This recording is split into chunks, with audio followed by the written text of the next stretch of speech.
Senior speech training unit.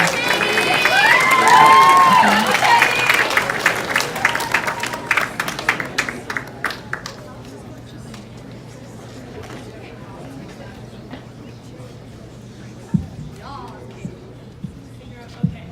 Is this far enough away? Okay. Yeah, this is good. All right. Ever since I began learning Latin in 7th grade, one of the most common questions posed to me is why I am studying a dead language. Back then, I never knew what to say.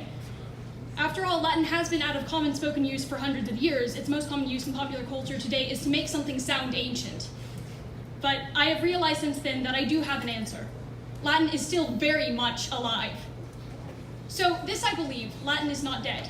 But more than that, I believe that no language truly dies until it is impossible to find meaning in the words that constitute the language. I believe in the power of language to communicate, to connect, and to endure. And I believe that Latin is a prime example of a language that does this. One aspect of language that never ceases to amaze me is its ability to communicate an immense amount in only a few letters. Take the Latin hospes. It can be translated as either host, guest, or friend. More than any sort of explanation, the triple meanings of this one word perfectly sum up the detailed codes of hospitality in ancient Rome. In this system, favors were often to be returned in kind. One of the most common scenarios was one person allowing another person to stay at their house, which means that the second person would be obliged to host the first whenever it became necessary. Host became guest, guest became host, and the cycle of ancient Roman friendship continued. That one 6-letter word can encapsulate and communicate a critical social concept is testament to the continued viability of Latin and the power of language.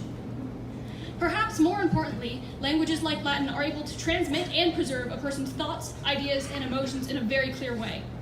I had the opportunity last year to read an anthology of Catullus, a widely lauded Roman poet. From the high praise that Catullus has received, I at first expected something grandiose, even bombastic. But as I finished, I found myself happily surprised. I could only sum up the tone of the first poem with a term I had never before thought to apply to long-dead authors about whom others spoke with reverence. The tone was snarky. Catullus' poems can be beautiful, bitter, or both. He has written poems against people who have broken his heart, filched his napkin, or, in the case of a pet sparrow, stolen his crush's affections from him. Even thousands of years after he wrote them, I can read and understand what Catullus is trying to say about his life. That I can pick up a tone that we would consider modern from his text speaks to the fact that Latin has not yet died. It is still alive in that it fulfills the purpose of language, allowing someone to fully communicate across thousands of years. And Latin's influence stretches beyond its preservations of the words of its native speakers to its current derivatives being used in English and Romance languages. More than any connotation or dictionary definition, I believe that looking at a word's origin is necessary to understand its full meaning.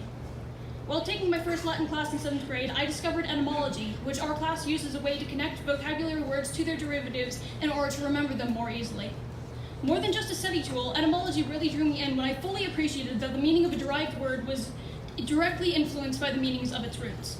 My personal favorite of these is defenestration, from de down from and fenestra, window. Ever since then, I have actively sought out roots of both common and uncommon English words in order to better understand what makes the language that I speak tick. Now, when I write, I'm able to use words derived from Latin and Romance languages to encapsulate exactly what I want to say. Whether in its original form or derived, I can find meaning in Latin, and studying the language has enabled me to explore my world and enhance how I express myself. It allows me to communicate, to form connections with other people, and to see how someone's words can become indelible.